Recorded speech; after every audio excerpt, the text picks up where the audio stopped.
My husband spent 16 years telling me we were one bad month away from losing everything. Then I found a folder in his home office that changed every assumption I had ever made about our life together. I didn't say a word. I closed the drawer, walked to the kitchen, and started dinner like nothing had happened. What I did in the weeks that followed cost me everything I thought I knew, and gave me back something I hadn't realized I'd lost. My name is Nora Kellerman.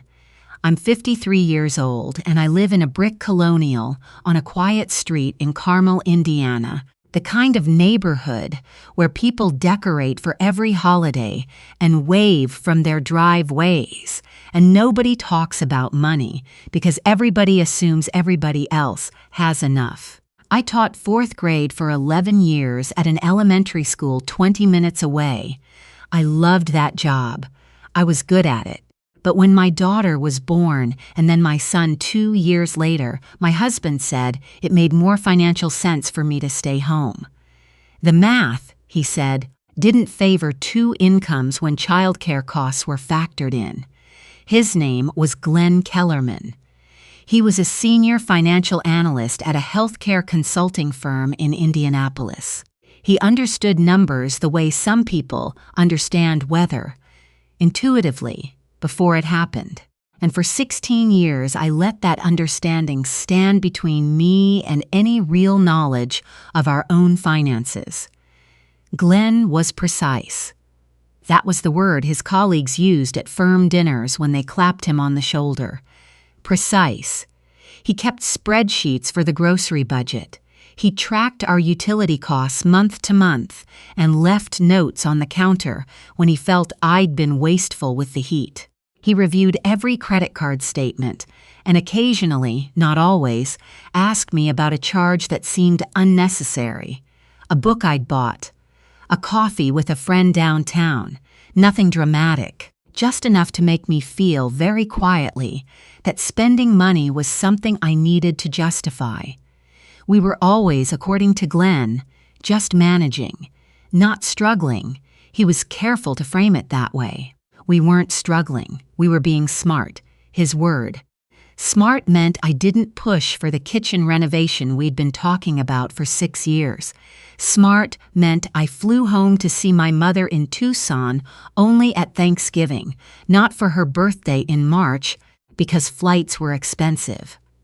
Smart meant I took our son Eli to his orthodontist appointments and asked the office to bill us in installments and felt vaguely ashamed doing it, the way you feel ashamed of things you can't entirely explain.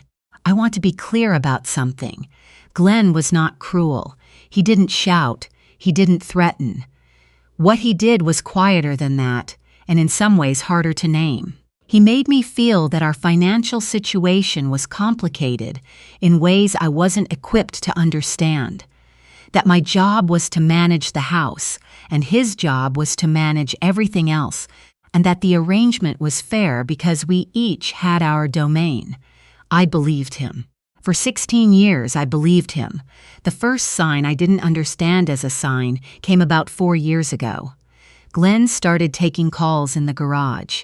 Not unusual in itself. He worked odd hours, took client calls in the evenings. But the garage was specific. The door closed.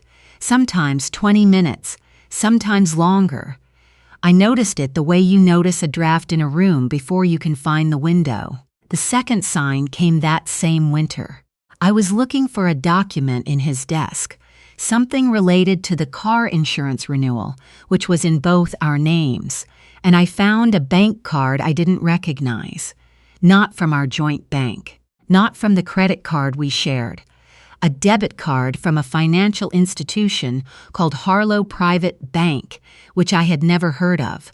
I put it back. I told myself there were 100 innocent explanations. I made dinner and didn't mention it. The third sign I cannot fully excuse.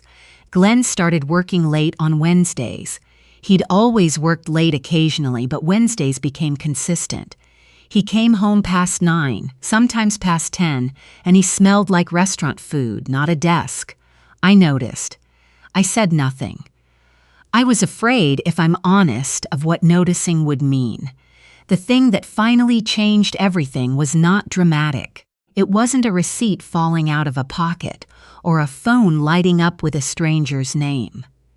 It was a Tuesday afternoon in March, and I was looking for our most recent tax return because I was helping Eli fill out a financial aid form for the college application he was working on. Glenn had always handled the taxes. He filed them, he stored them, and I signed where he pointed without reading past my own name and address at the top.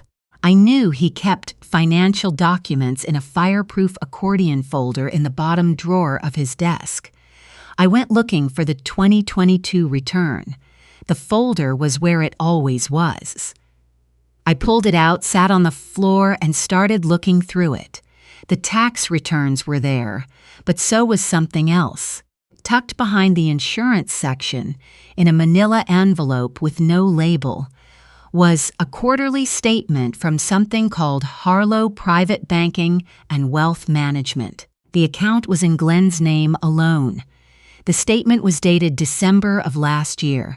The total balance across 2 investment accounts was $3,240,000. $3,240,000. I read the number 4 times. I turned the page.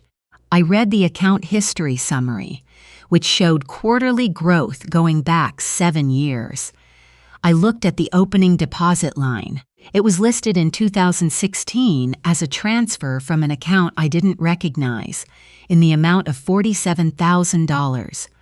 I sat on the floor of his office for a long time, long enough that the afternoon light shifted across the carpet, and I was aware of the sound of the heat coming on and then clicking off.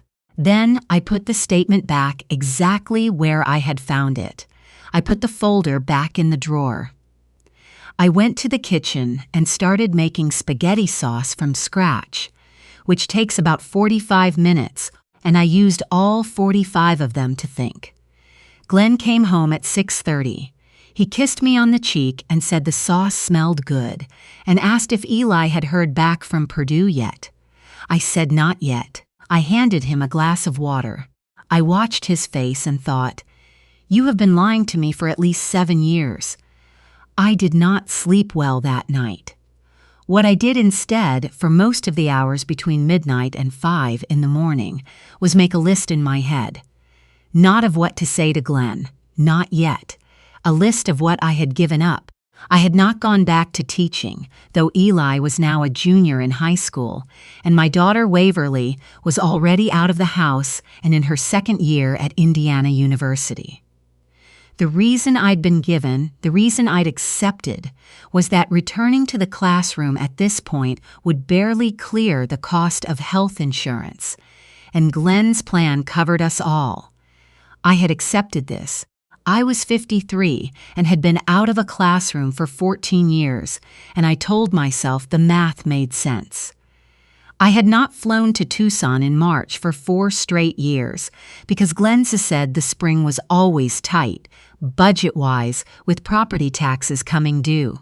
My mother was 77 and had a knee replacement 2 years ago and a minor cardiac event 18 months after that, and I had called her instead of sitting with her because I had believed us to be too financially squeezed for $280 round-trip flight.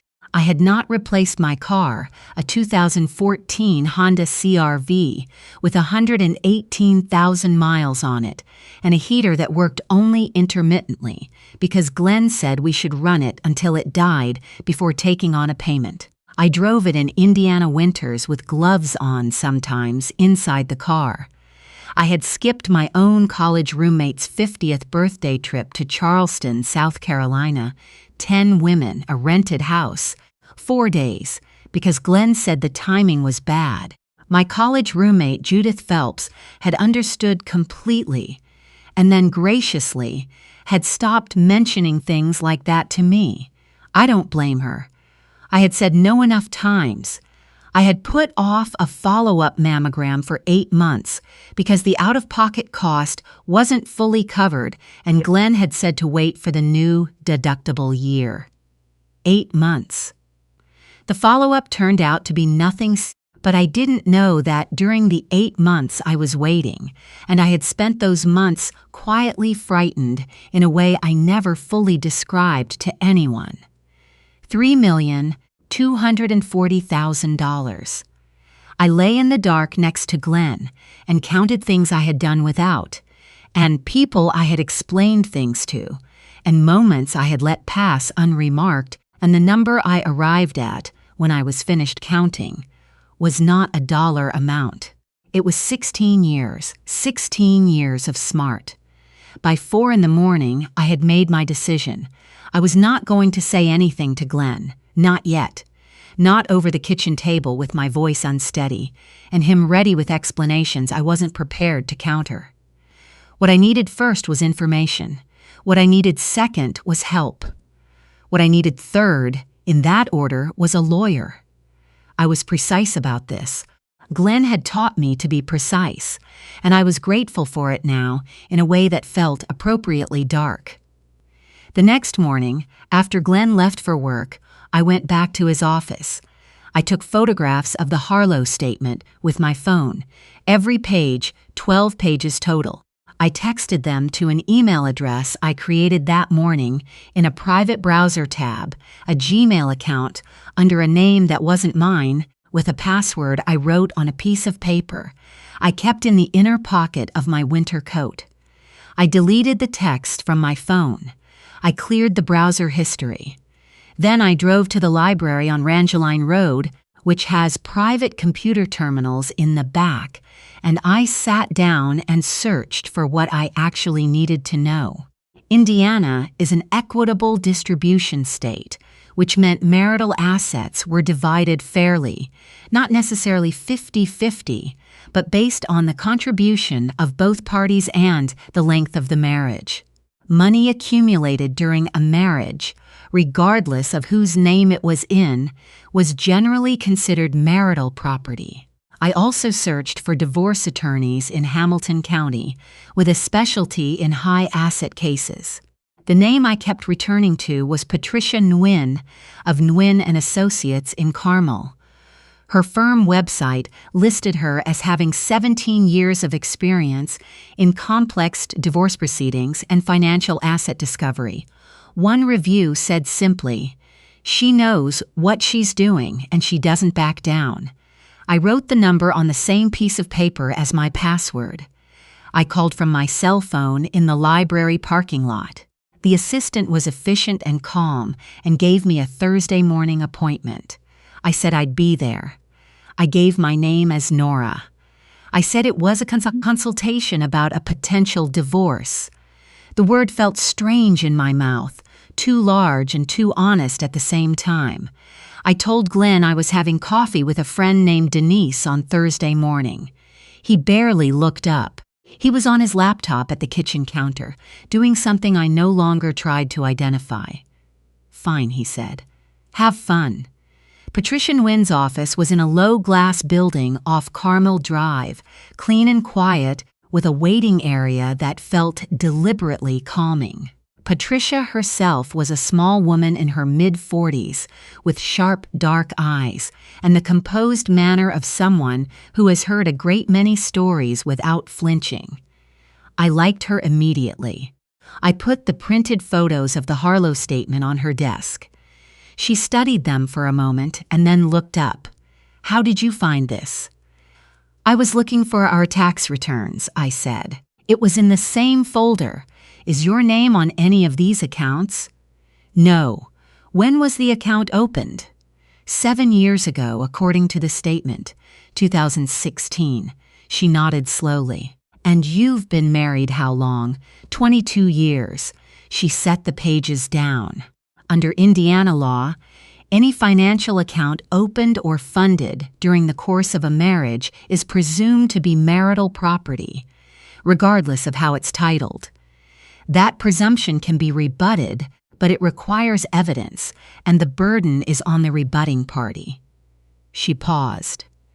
Has your husband said anything to suggest he might claim this money is separate property? An inheritance, a gift, something premarital? No, he's never mentioned it at all. Patricia gave me a list of things to do carefully and quietly. Document anything I could find, account numbers, statements, anything I came across photographing rather than removing.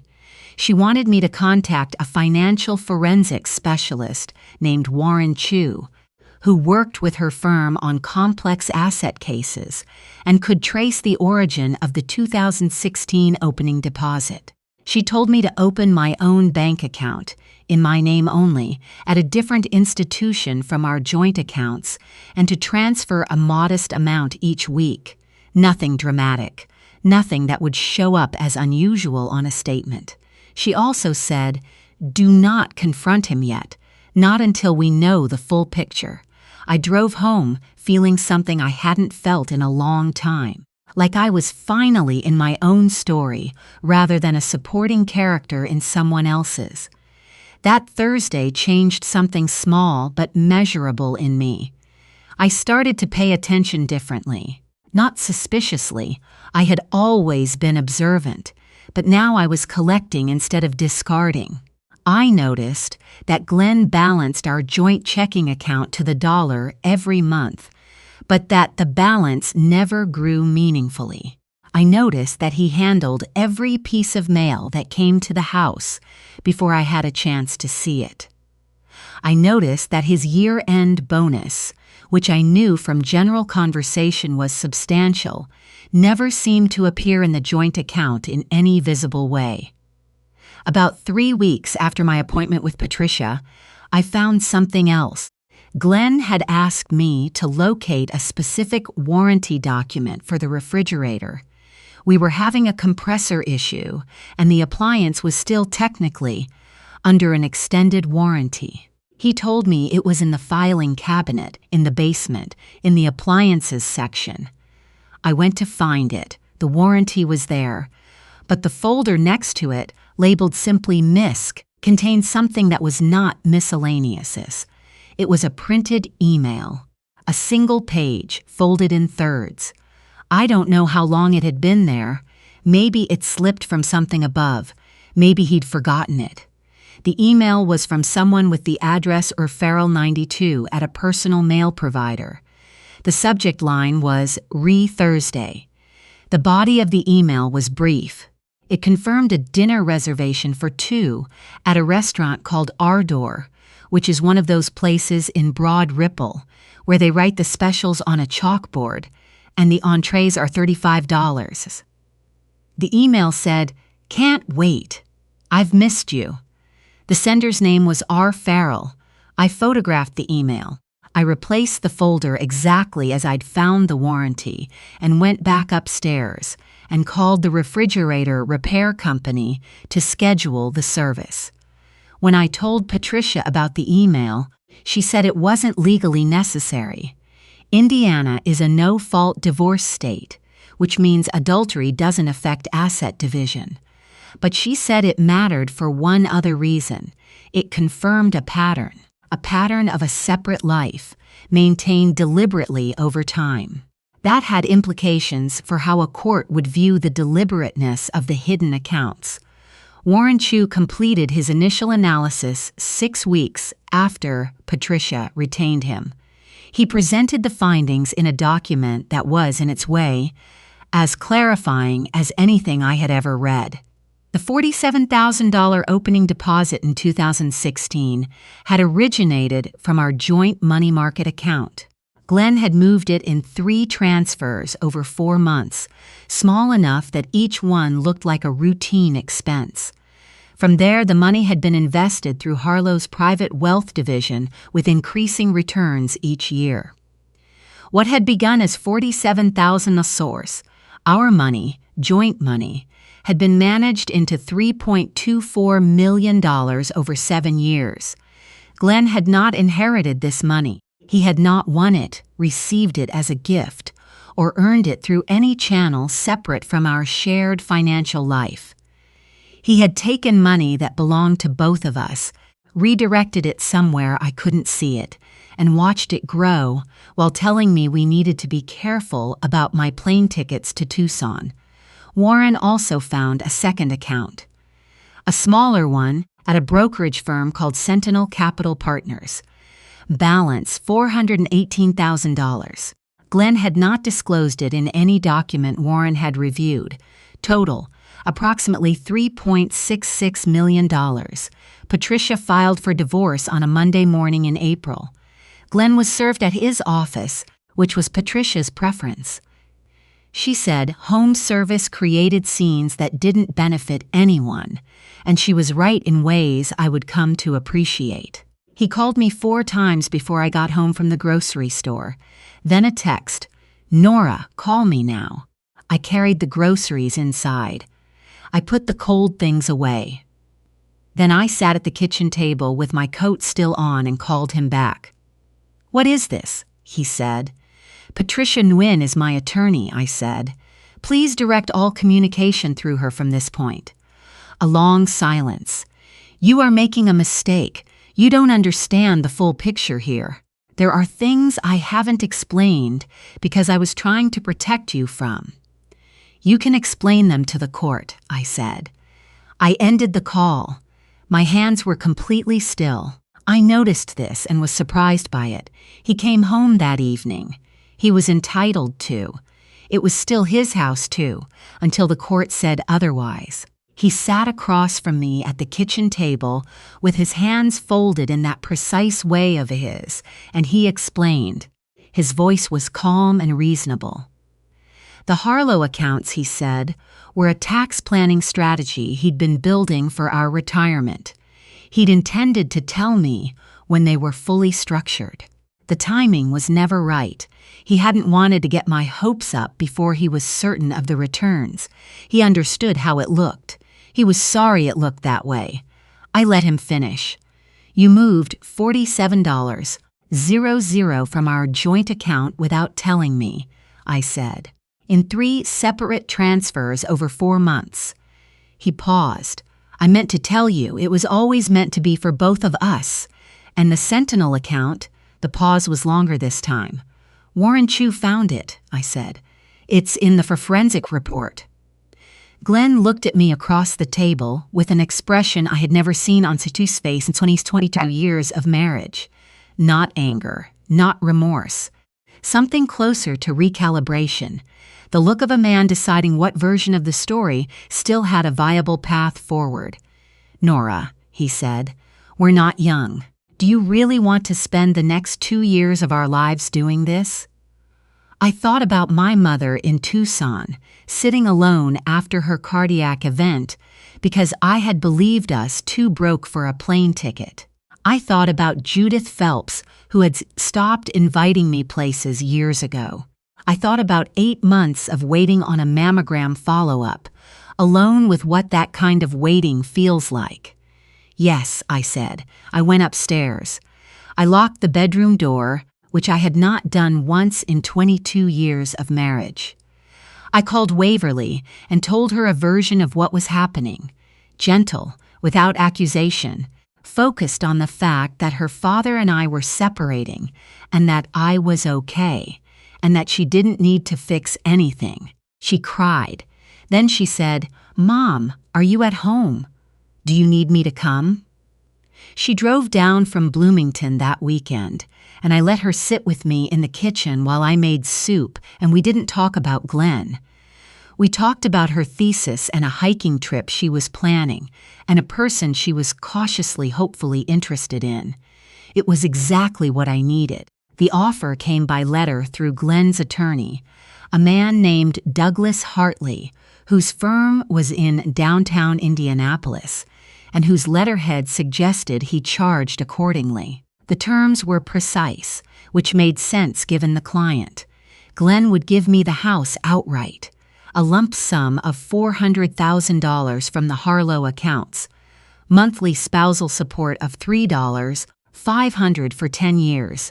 I sat with that letter for about 15 minutes. Then I did the arithmetic. The house was worth approximately $520,000. The lump sum was $400,000. 10 years of spousal support at $3,500 a month was $420,000. Total, $1.34 million.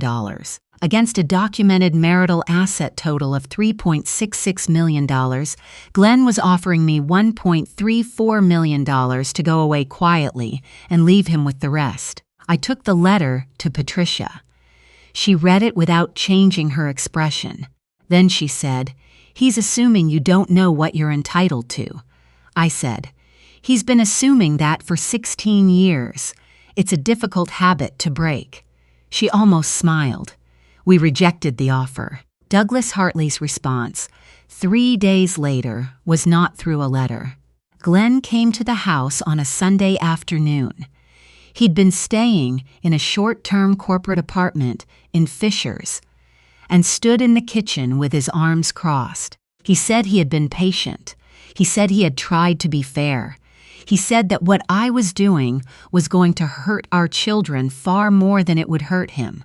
Eli was 19 and about to start college.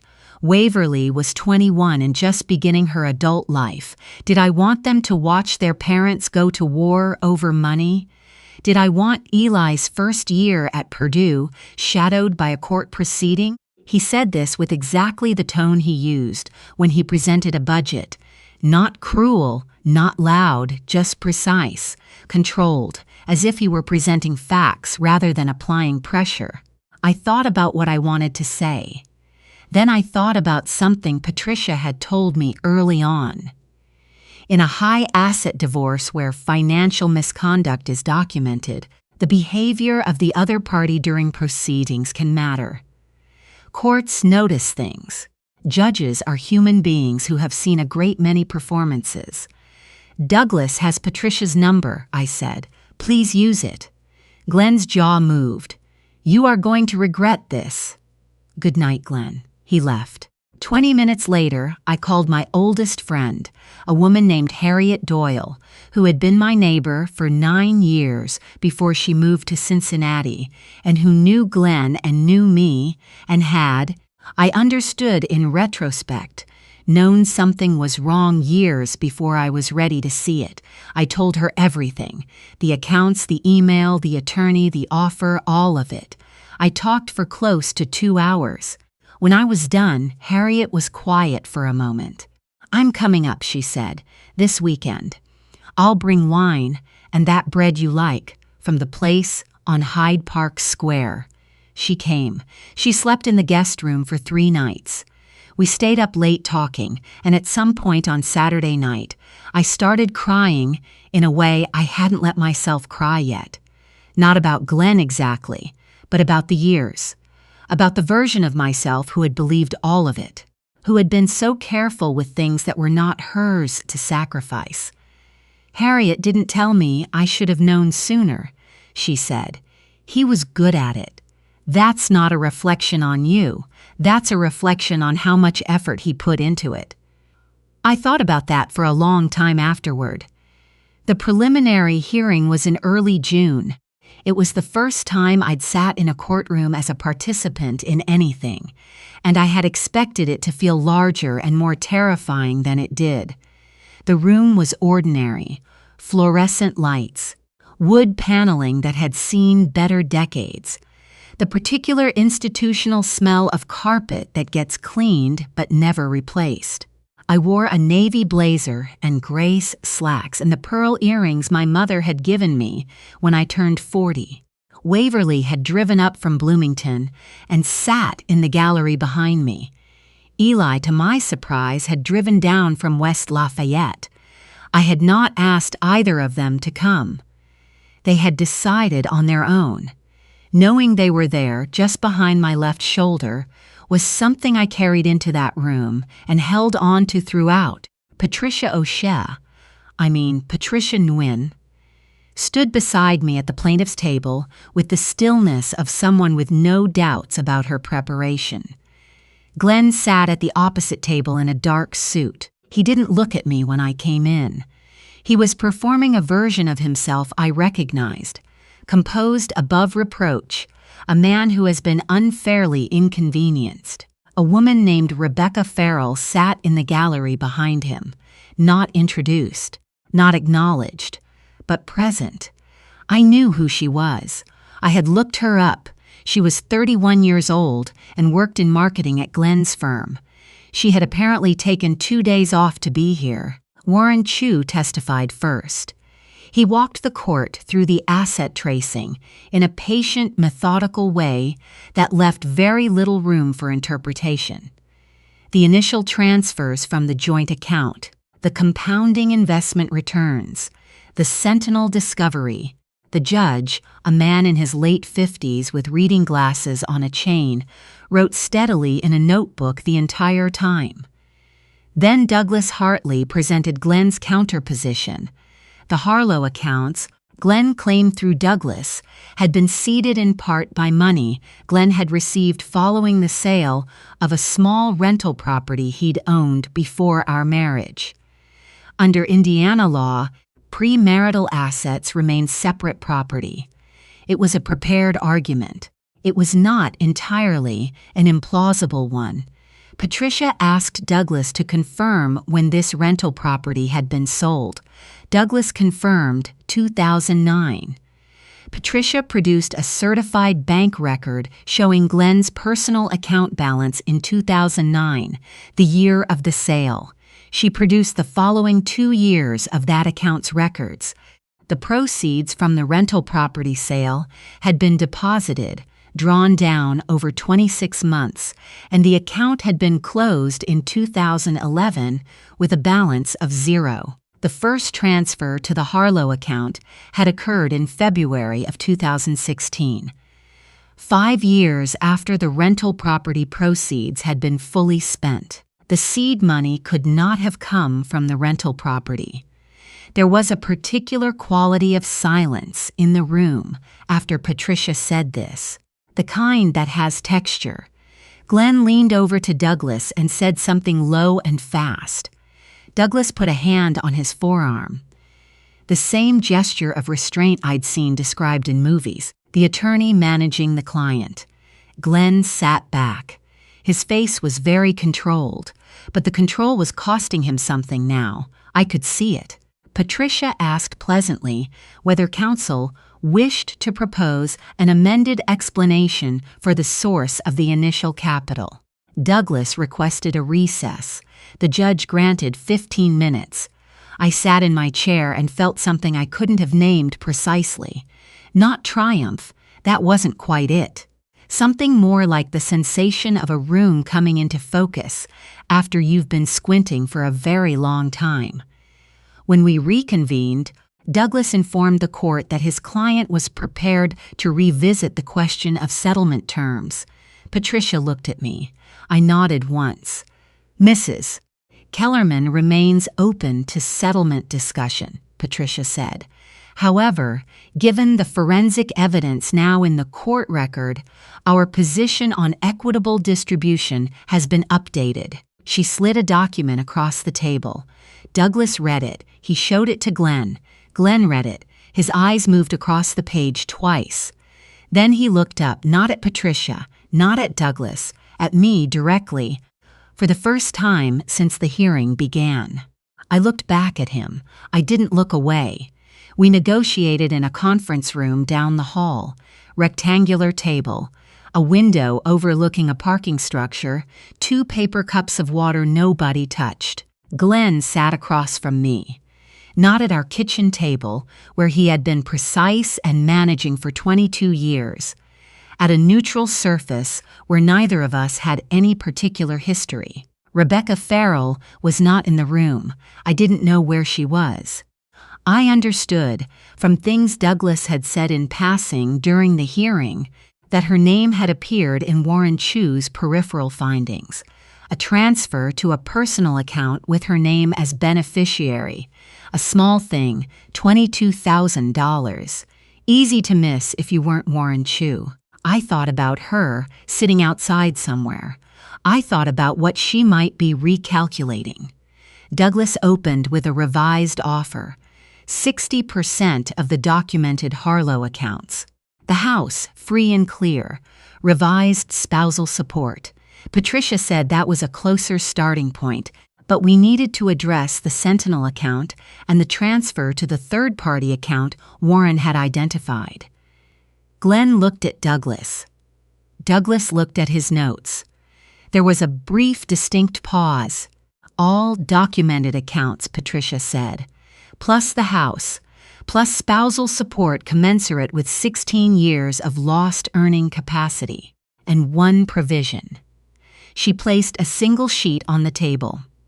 Mrs. Kellerman will be held harmless from any tax liability associated with the structuring of these accounts. Any IRS penalties related to improper reporting will be Mr. Kellerman's sole responsibility. I watched Glenn read that sentence. The tax exposure on accounts of this size, structured outside standard reporting, was not theoretical. The IRS had been involved in cases like this, Warren had told me, and the penalties compounded.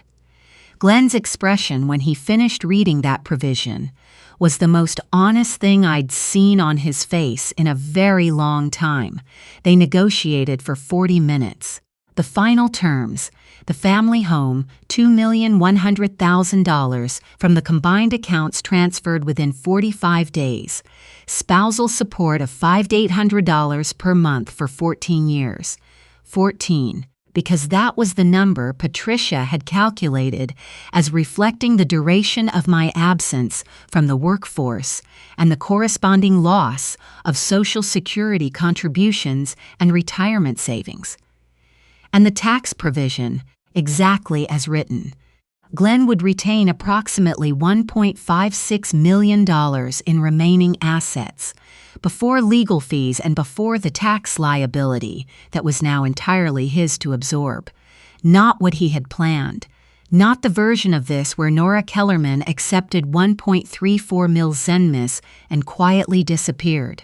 Glenn signed the final settlement agreement on a Friday afternoon in late July. Patricia called me while I was in the backyard pulling weeds from the garden beds along the back fence. "It's done," she said. I sat back on my heels and looked at the garden. I had been neglecting it for months, and it showed. There were things I wanted to plant back there that I had never let myself choose. Peonies, which take 3 years to bloom but come back every year after that. Dahlias in colors I'd always considered extravagant. A climbing rose along the fence that would take all summer to establish. "Thank you," I told Patricia. I expected something enormous. What I felt was quieter, the sensation very specific, of setting something heavy down after carrying it so long you'd stopped noticing the weight. Waverly called that evening. I told her it was final. She cried a little and then said, "Mom, what do you want to do first?" I thought about it for a moment. "I want to go to Tucson," I said. "I want to go see Grandma." I flew to Tucson the following week. My mother, Dorothea Price, was 77 years old and living in a small adobe house with a courtyard garden full of agave and birds of paradise, and she met me at the door and held my face in both her hands for a long moment without saying anything. We sat outside in the evenings and watched the light change on the mountains, and she told me things about her own marriage and her own years of accommodation that she had never told me before. And I understood for the first time that I had not been uniquely foolish. I had been a woman in a particular kind of story that was older than either of us. "You looked it in the face," she said on the last night. A lot of women don't. I thought about that on the plane home. The house was mine now. Fully, legally, only my name on the deed. I had the title document framed, a simple black frame, nothing dramatic, and hung it in the hallway where we'd had a mirror for years. Eli thought this was maybe a little extra. Waverly thought it was right. I agreed with Waverly. I went back to teaching, not 4th grade. I was out of practice for the primary grades, and I was honest about that with myself. but a tutoring center in Carmel was looking for someone to work with middle schoolers in reading and writing, 3 afternoons a week and Saturday mornings. I applied. I interviewed. I was hired. The pay was modest, and I didn't need to care about that, not anymore, and the modestness of it felt, oddly, like a gift, like being allowed to do something purely because I was good at it. The Thursday evening group for women going through divorce or recovering from it met at a community center on Main Street. I started attending in September. The first night I sat in the circle and listened and said very little. The second night I said a bit more. By the third week I was telling my story in full, and the woman sitting across from me, a 60-year-old retired nurse named Gloria Tran, leaned forward when I got to the part about the mammogram and said, 8 months, 8 months, because he said to wait. She shook her head slowly. They count on us, not counting the cost of the small things. I thought about that sentence for days. Glenn sold his share of the house through the settlement process and had relocated to a condo in Indianapolis by fall. Rebecca Farrell, from what I gathered through sources I neither sought out nor discouraged, had not found the arrangement with Glenn as stable as she might have expected, now that the accounts had been substantially reduced. People make their calculations. Sometimes the math changes. I didn't follow it. I had my own math to do. I booked the trip to Charleston. Not Judith Phelps's birthday trip that had been 3 years ago, but a trip of my own, a long weekend in November with 4 women from the Thursday group and Harriet, who drove down from Cincinnati and met us there. We rented a house on a street with gas lanterns and had dinner somewhere new every night, and stayed up talking about everything we had learned the hard way, and some things we were still in the process of learning. On the last morning, standing on a dock watching the harbor, Harriet stood next to me and said, "How do you feel?" I thought about the woman who had sat on the floor of Glenn's office with that Harlow statement in her hands.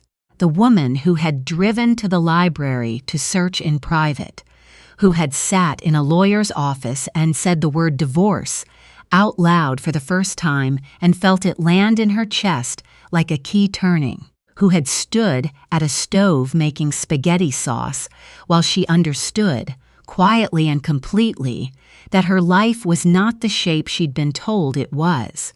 I had been frightened through most of it. Fear and clarity, it turned out, were not opposites. They could live in the same body and move at the same time.